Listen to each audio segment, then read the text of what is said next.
What's so hard about that? You let it all go. You're turning up the volume, reaching for your radio. What's so hard about that? Get your horn up out the case. You flap them little gums out, and you stick it on your face. What's so hard about that? All right, so it's 1987, right? I'm at the den with my daddy, and we are just whooping the dog snot out of Stuber. I mean, they should have called it at half, you know. So it just so happened that game, the band was set to honor the Cowboys at halftime for their 10th anniversary of their second Super Bowl, okay? And I was in line to grab a pine dog from the concession stand right before that performance. But before I get up to the front of the line, some old boy comes storming right through and runs smack dab into me. Guess who it was? Not a clue. Was it Roger Staubach? No, even better. Burton Lawless. Wait, the backup guard from the 77 Super Bowl team? How is that better? The one and only. You know, he even started some games that year. You never told me this story. Did you say anything to him? What if I told you he said something to me? Okay, now you're yanking my chain. I ain't yanking a thing. Look, he asked me where the pisser was, and I said that way. And then he tipped his Cowboys trucker hat, and he went off to do his business. But just as I turned away, I hear this, "Hey, kid."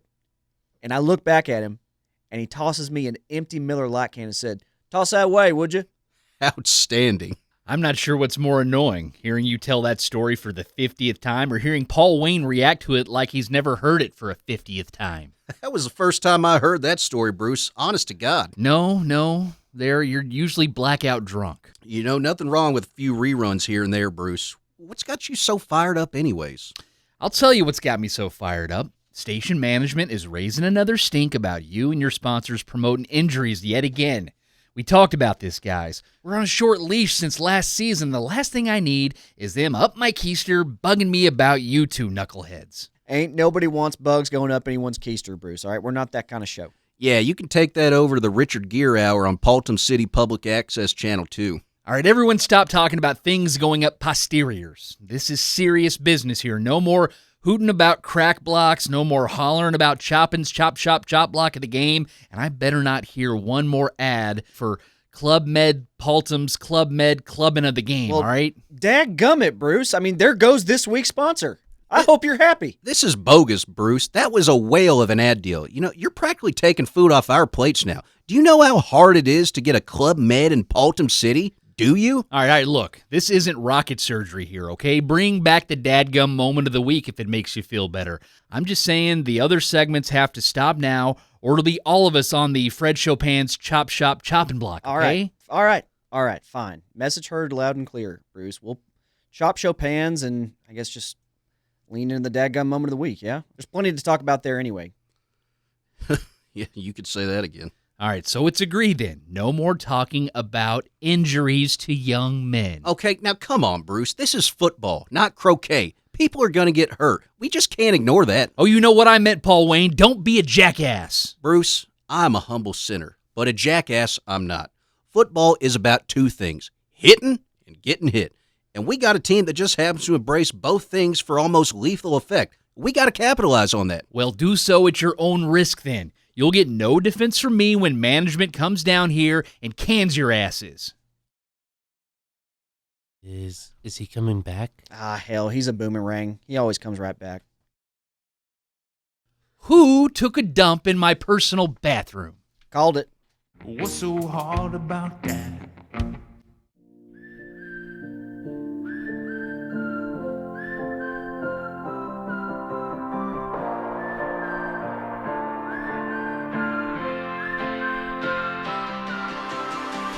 Salutations, Pine Nation. You are listening to The First Down with Dwayne and Paul Wayne here on QWIL the Quill.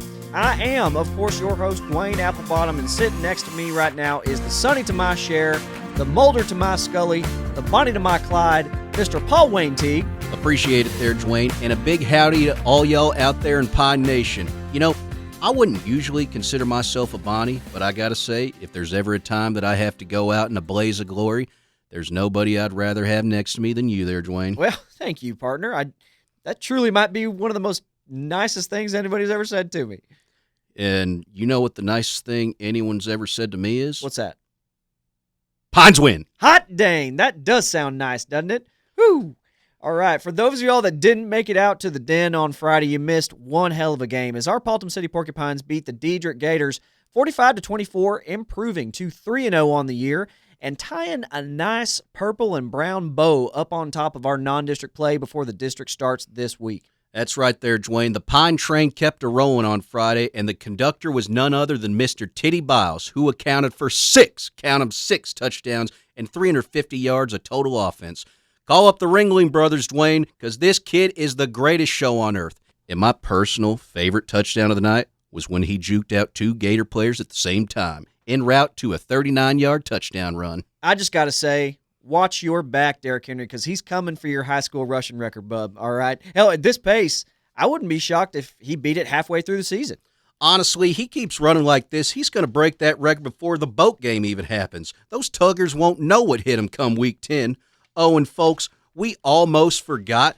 He even had a special dance for every touchdown he scored this past week. It was incredible. Yeah, it was like the history of the dance video on YouTube. I mean, he started out with a perfect rendition of the Charleston, and then he followed that up by moonwalking into the end zone. And, I mean, by the end of the night, he had taught us how to Dougie, floss, and, I mean, he even hit the gritty. You know, I damn near pulled my groin dancing up in there with him in the booth. Yeah, I had to stop dancing whenever the Gator defensive coordinator looked over and saw me doing the crip walk. Yeah.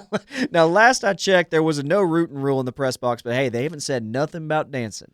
All I want to say is those slick dance moves show that dance class he's taking during third period is really paying off, and I love to see it because not only is he a student of the game, but also in the classroom. Mm-hmm. Now, it wasn't all sunshine and lollipops because, as we mentioned, Titty Biles accounted for all 6 of the Porcupine touchdowns, which means that, once again, #Johnson underperformed.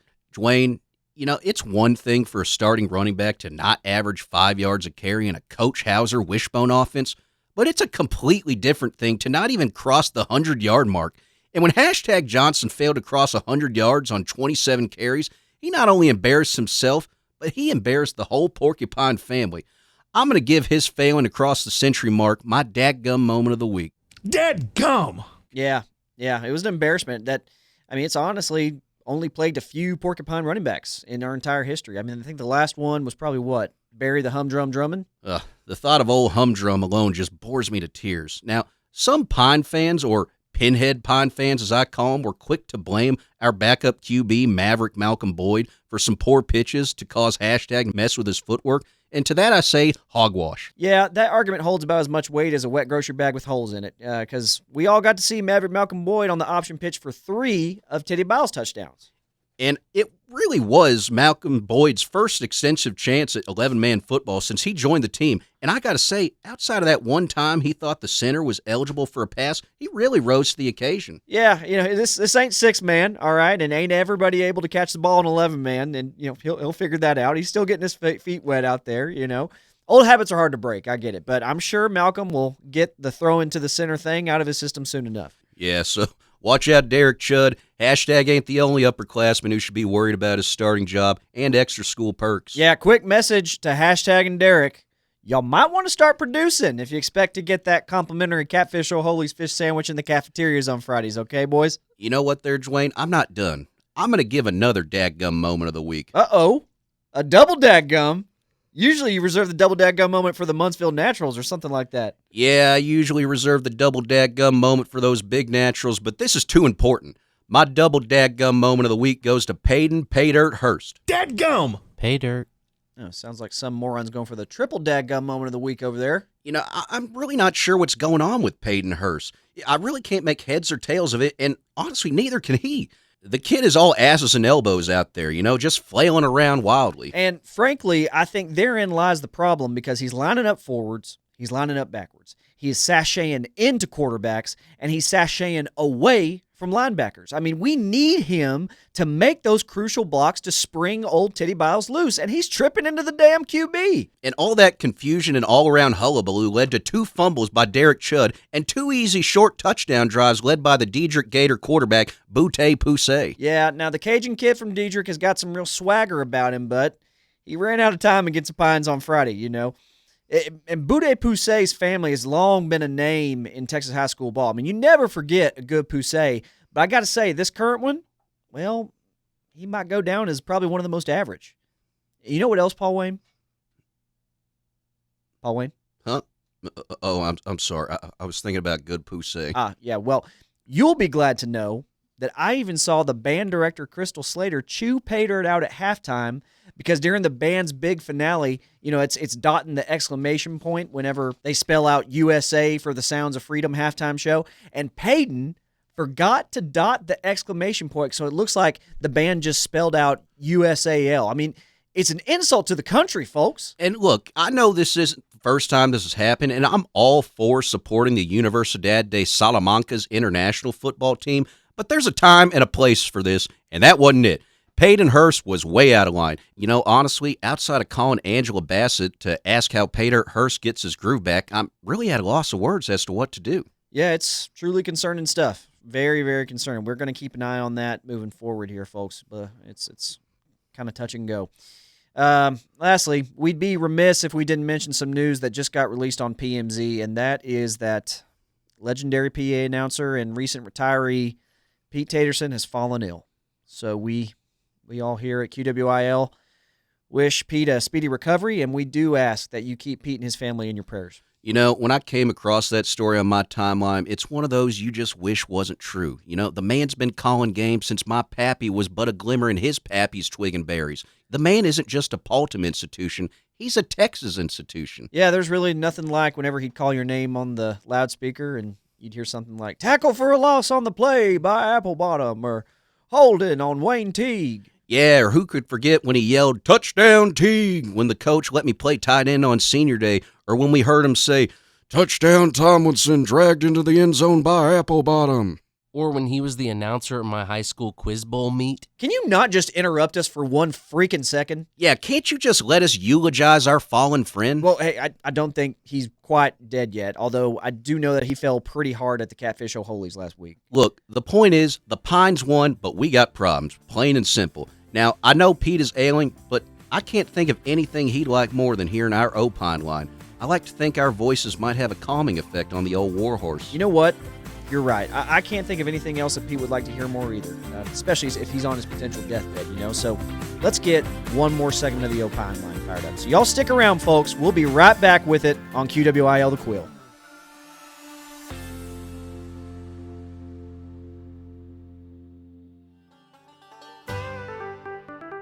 Hey folks, this is Paul Wayne Teague here to promote my debut album from Shawshank Records, Paultom Prison Blues. Pine Nation, I'll be honest, I needed something to do when I was unjustly locked up and I caught the music itch. And I'm proud to announce that my debut album has a little bit for everyone. If you want a song about drinking, may I interest you in my new song called Suds and Sorrow? If you want a song about religion, give a good listen to My God Could Beat Up Your God. And what would a country album be if it didn't have a song about fighting? I'm happy to announce my debut single, My Neck, My Back, My Boots Up Your Ass. So come on out to my album release party at Senior O'Grady's Irish Cantina, located at the corner of Tijuana and Dublin Streets. Go Pines!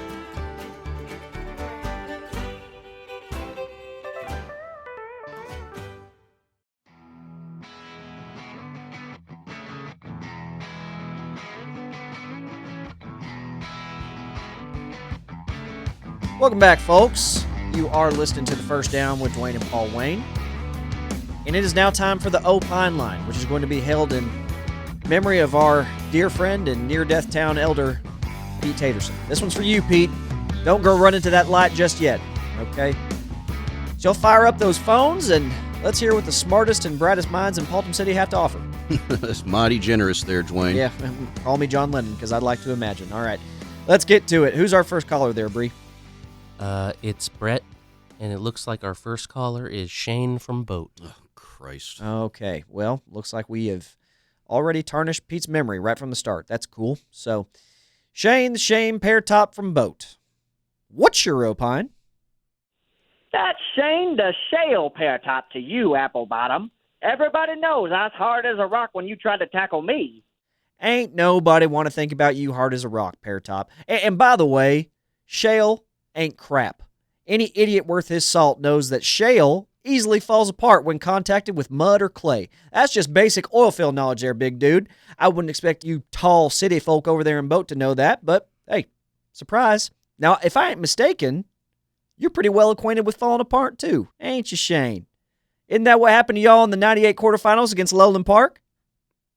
You know, it wouldn't be a Dwayne Applebottom insult without someone dwelling on the past.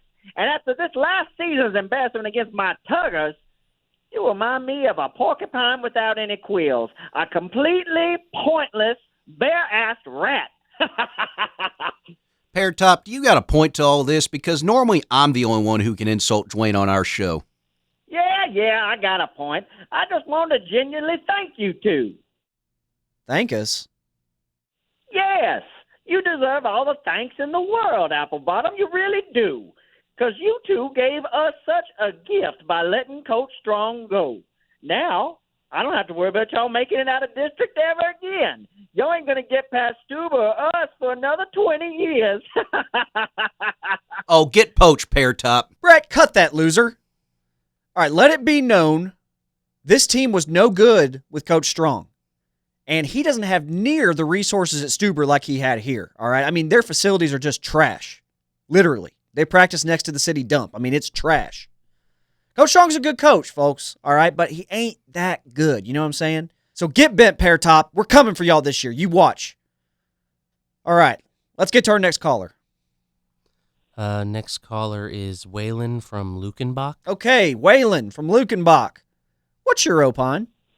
Well, hey there, boys. First time, long time. Thanks for taking my call. Me and Willie and the boys was wondering who y'all thought was the best Paultom receiver to pick up in my high school fantasy football PPR league. Brillo, hang up on that caller. Look, Waylon, this is a strictly non-fantasy football show. We deal in reality, okay?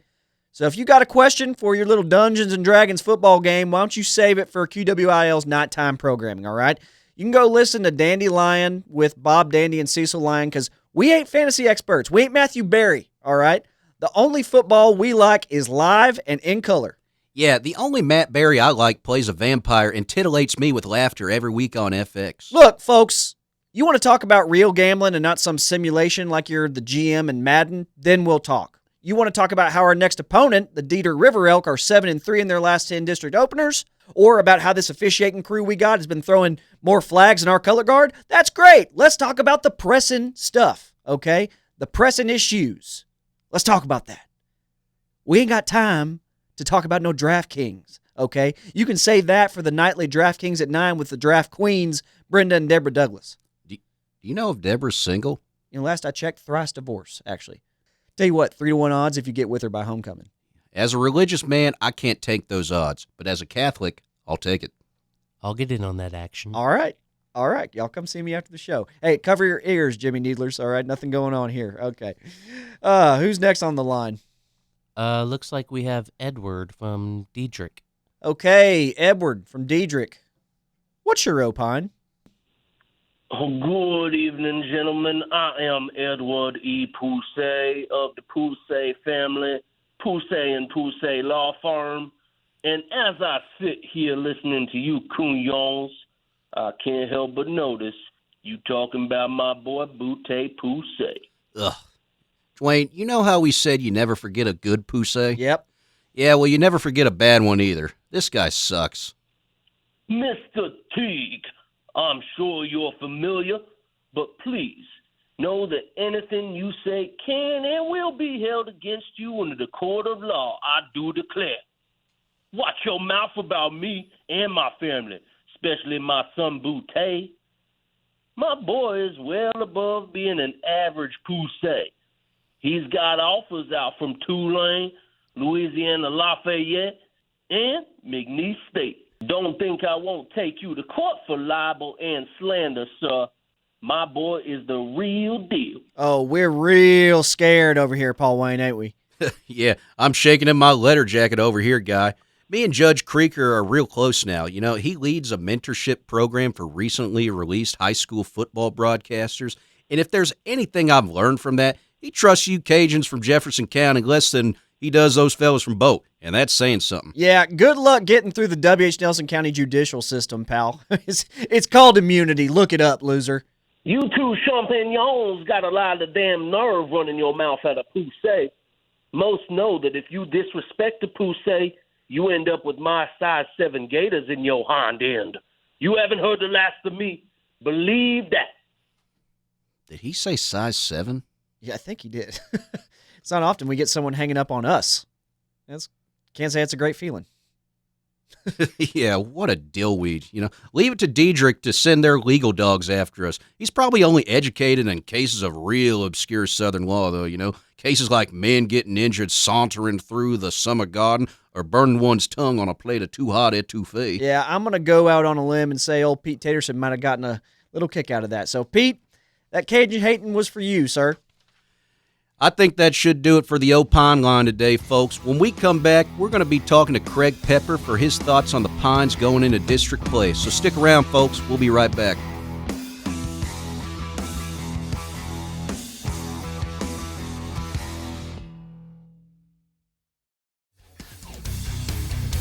This Saturday, live at the Capitalistic Materialistic Boutique and Buffet Sportatorium Emporium, the Paultom Wrestling Federation presents WrestleFest 2023. If you like fast-paced, hard-hitting, rough and tough man-on-man grappling action, then you'll have a dandy of a time at WrestleFest 2023.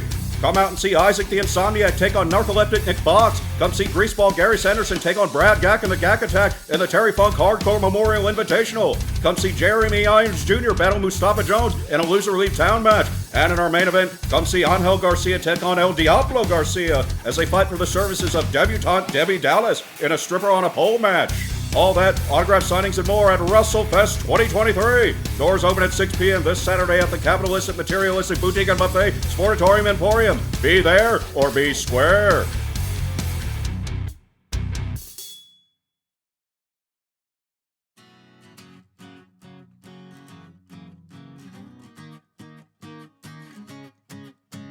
Welcome back to The First Down with Dwayne and Paul Wayne here on QWIL the Quill.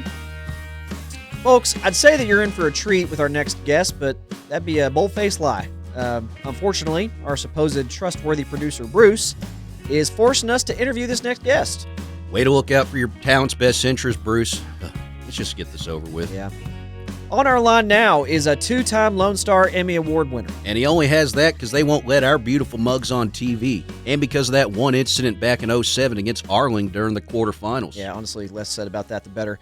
He is also the 2019 Sports Writer of the Year as voted on by the Texas High School Coaches Association. Yeah, and he probably won that because we were banned that year from the Coaches Association. You know, it certainly wasn't because he picked us to finish last in our district that year. Yeah, that same year, he was also voted as the Media Person of the Year, voted on by the Gridiron Club of Dallas. Where they don't even play real ball. Agreed. That spread offense fad should be coming to a close any day now. All right, joining us now is the editor of the state's #3 high school football publication, Dave Progresso's Texas High School Football. Y'all welcome Craig Pepper.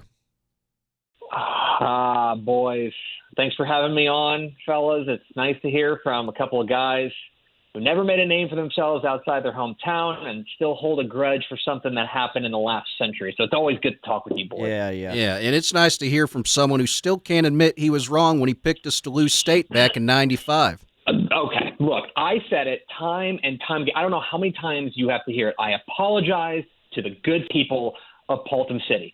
I thought Boat had your number that year. All right, I was wrong. I'm wrong a lot. I wasn't the only one who picked that. Also, I wasn't the one who published my address and egged my house, and I certainly didn't have your car keyed. Yeah, but you never had the guts to apologize to my face. That is because the last time we were in the same room together, you threw a beer can at my head. Wait, Paul Wayne, you wasted alcohol on this bozo? It was a Coors. You know, that hardly counts. Oh, okay. Okay, look, I'm only doing this interview because your producer is an old fraternity brother of mine. Are we going to keep bringing up the past, or are we going to talk about how I think the Porcupines are going to do this year? Okay, we're here to talk ball, all right? Don't you get wrong about that. Look, we'll do that. just as soon as you admit your bias against me when you voted me second team all-conference my senior year, all right? That cost me a Trans Am, man. Okay, everyone knows that Larry Harry Carey for Stuber outplayed you in every statistical measure. Go back and look at the numbers. He had 30 more tackles than you. He had something like 10 or 11 more tackles for loss. He had 3 interceptions. You had 1. Like, there's no statistical category where you beat him in. All right, that's all good and well, but you got a stat that measured my heart or my grit? Hell, I mean, you could have measured me by all the ladies I was pulling that year. I mean, if I kept that up for a lifetime, I'd be pulling Wilt Chamberlain numbers, man. Come on. Yeah, and if I recall correctly, one of those ladies almost caused you to miss a game because of, Raider rash. All right, I'll have you know I played through the burning that night, and you best hope you didn't violate HIPAA exposing me like that. Yeah, Pepper, that's a low blow. Oh, now we want to talk about low blows? What about in the state semifinals when you got flagged for punching after your opponent's nether regions against Stiegerville? Nether what?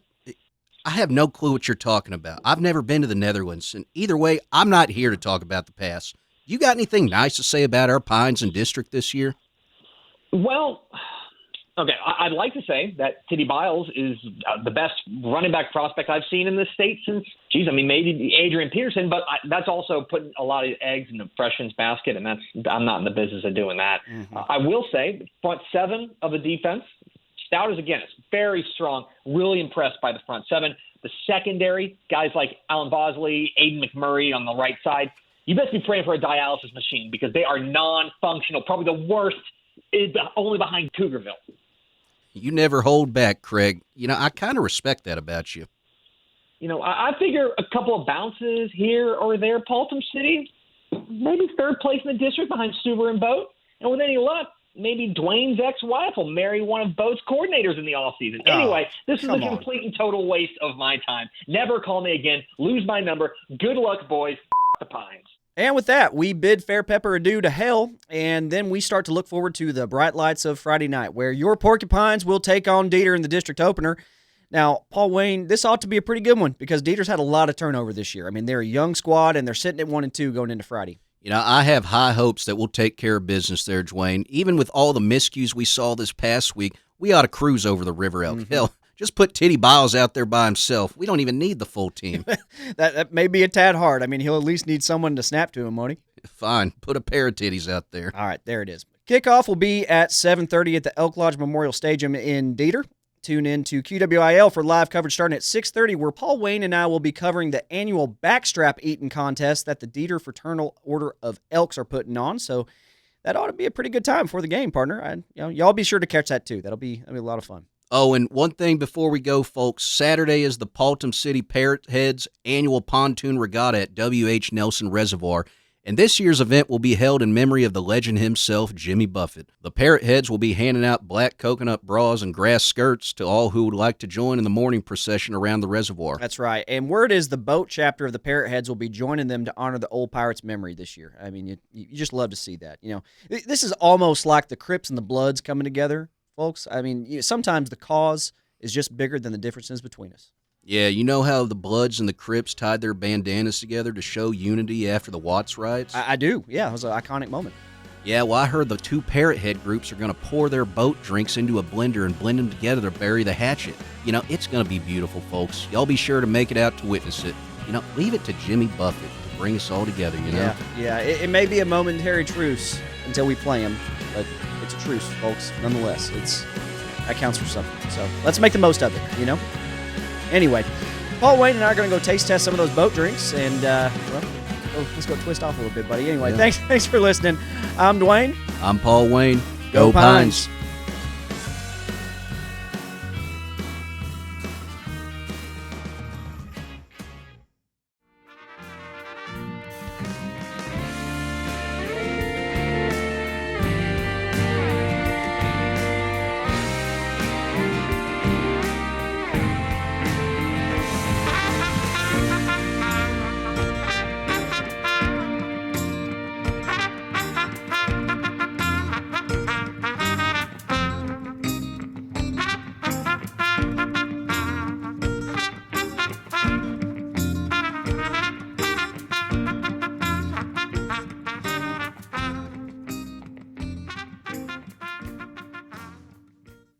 the official broadcast partner of Paultom City Consolidated Athletics. QWIL the Quill.